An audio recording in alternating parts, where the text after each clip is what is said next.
Halo, assalamualaikum warahmatullahi wabarakatuh. Jumpa kembali dengan Banyuwangi Official. Oke, selamat malam semuanya. Dan malam hari ini kita mau nonton lagi. Kali ini ada sebuah video yang dimana sepertinya dari anak-anak abah teman-teman ya, yang tidak terima pidato dari Bapak Prabowo kemarin di acara ulang tahun Gerindra yang ke-17. Jadi inilah pendapat dari anak-anak abah. Kita siapkan dulu, nanti kita tonton bareng dan langsung kita lihat. Hidup Jokowi!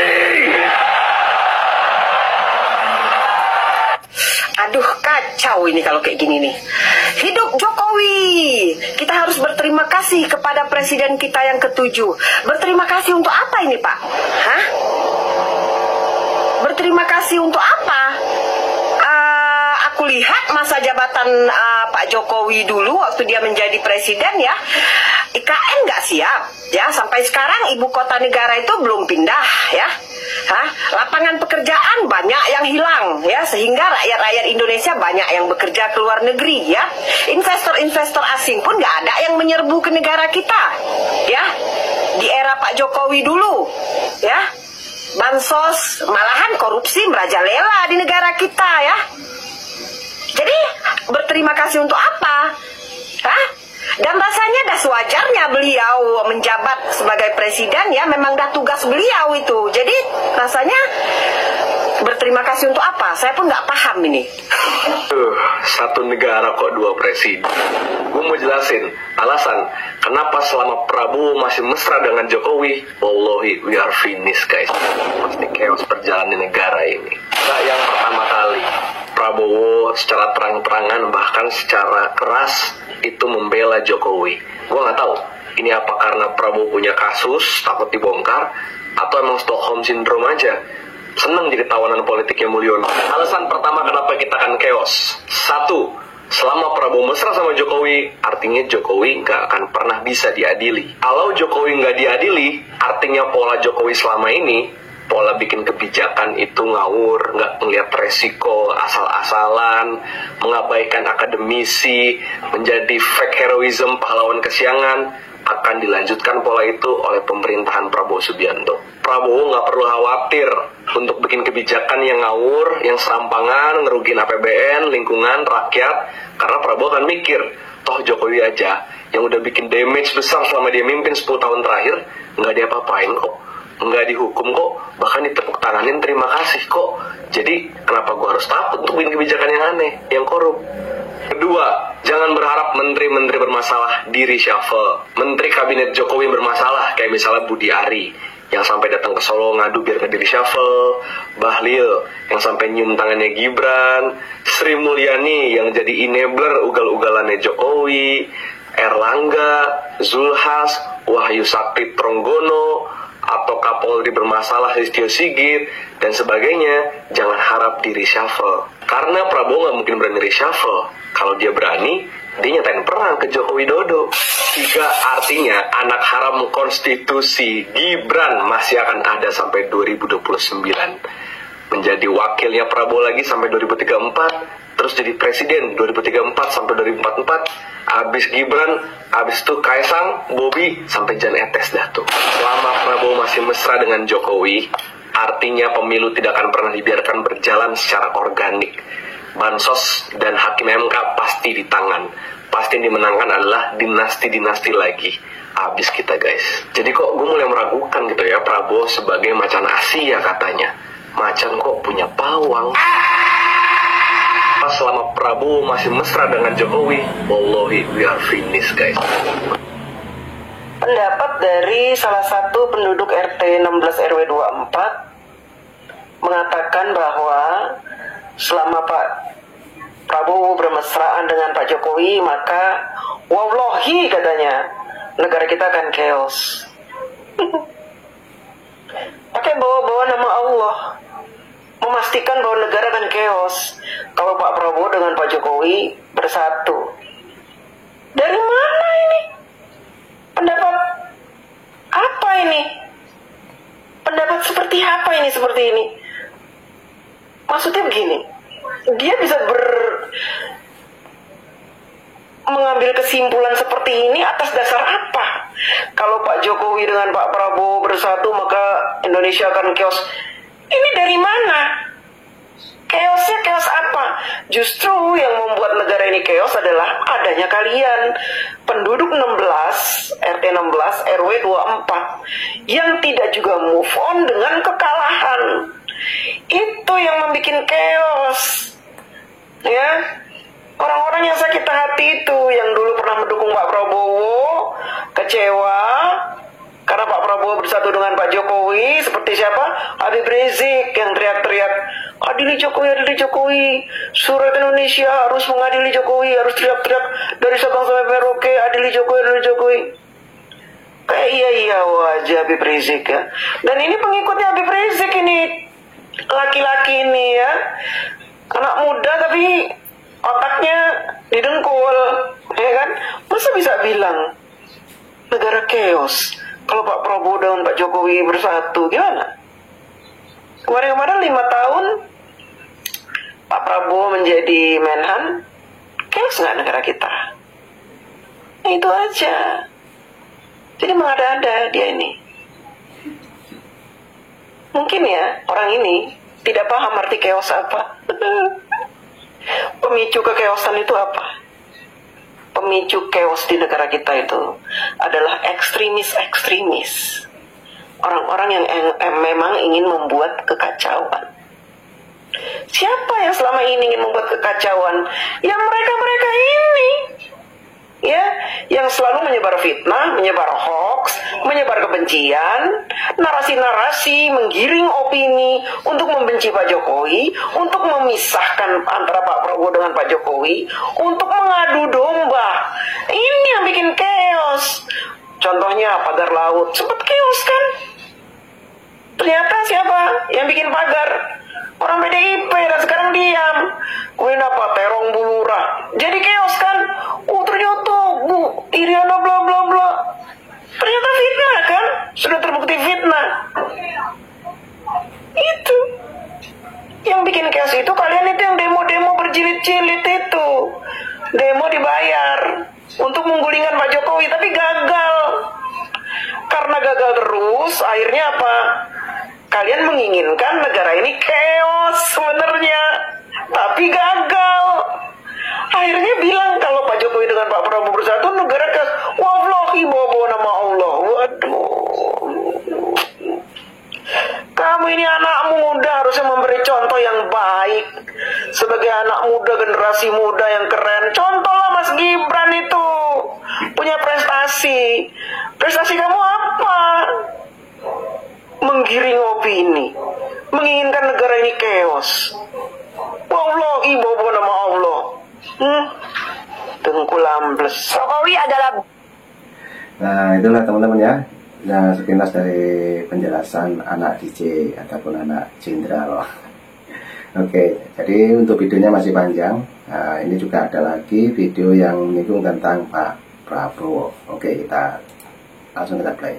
Yang kerok dari yang sudah yang dia rusak di sini itu adalah Jokowi, dan sekarang ini adalah Jokowi efek. Kita memasuki Jokowi efek. Semua kita lihat tidak ada yang benar. Jadi tolong Pak Prabowo, Bapak tegas, semua kebijaksanaan, semua apapun itu yang dibikin pada era Jokowi dipastikan tidak untuk rakyat. Kita tidak akan pernah berhenti sampai Jokowi dihukum dan diadili. Juga kroni-kroninya. Ingat obor itu juga ada LBP di situ. Jadi tidak hanya Jokowi, tapi juga anak-anaknya Jokowi CS ya, anak-anaknya. Nepotisme menjamur, korupsi semakin banyak itu ada di zaman Jokowi.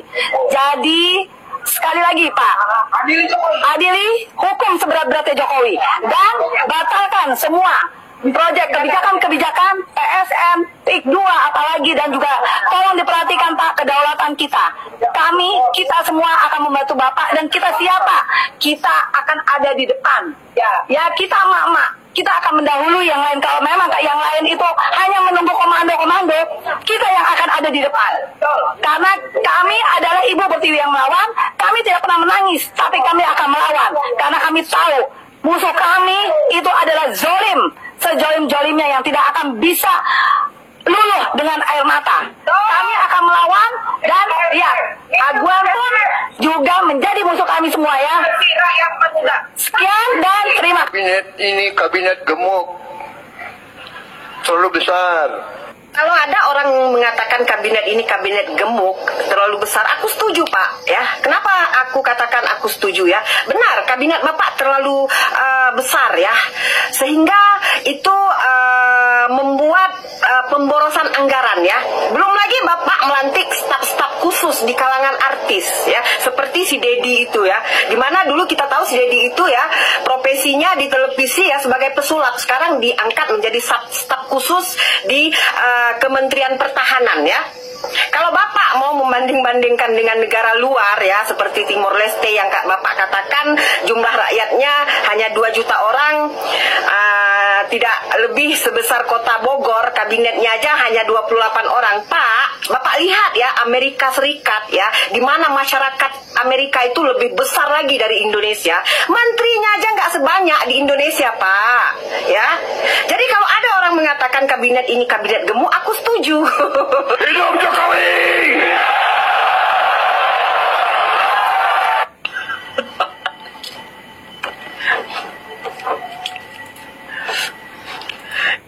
Nah, itu ada penjelasan mengenai dari anak-anak apa teman-teman ya. Jadi baru saja diterangkan kita dibandingkan dengan Amerika Serikat. Oke, ini juga ada lagi mas-masnya yang mau berkomentar mengenai Bapak Prabowo ya. Oke, lanjut. Gila. Luar biasa nih Pak Prabowo ini. Ini pesan yang sangat, ini bukan kode keras lagi nih. Kodenya sudah apa ya, menghantam kodenya nih. Kodenya sudah sangat kasar ini Pak Prabowo, luar biasa ini. Dengan satu mengatakan Pak Jokowi di kongres yang sangat luar biasa. Di sini hadir semua ketua-ketua partai dan beberapa tokoh-tokoh hadir di sini. Pak Prabowo dengan lantang bilang hidup Jokowi dan terima kasih Pak Jokowi. Bahkan ada gimmick Pak Prabowo segala. Nanti saya dibilang dikendalikan dari cewek-cewek jasmu.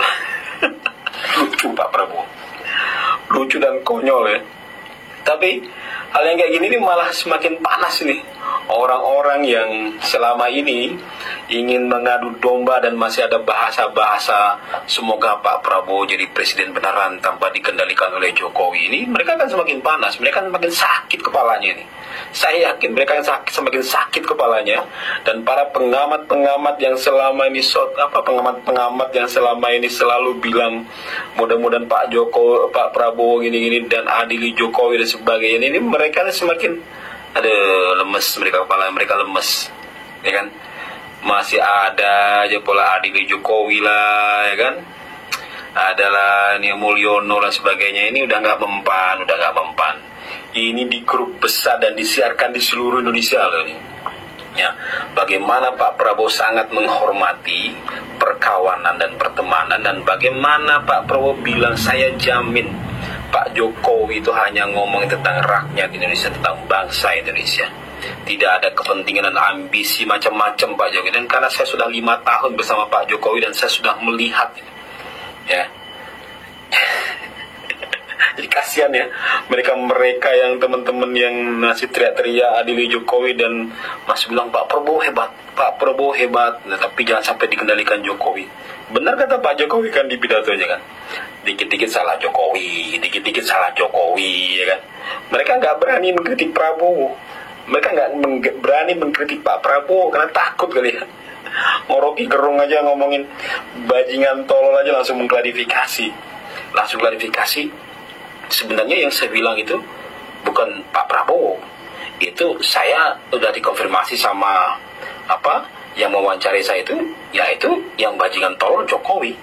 Nah Prabowo dia akan jadi bajingan tolol jika ada IKN Jilid 2, jika ada SMK, jika ada apa lagi lah bahasanya.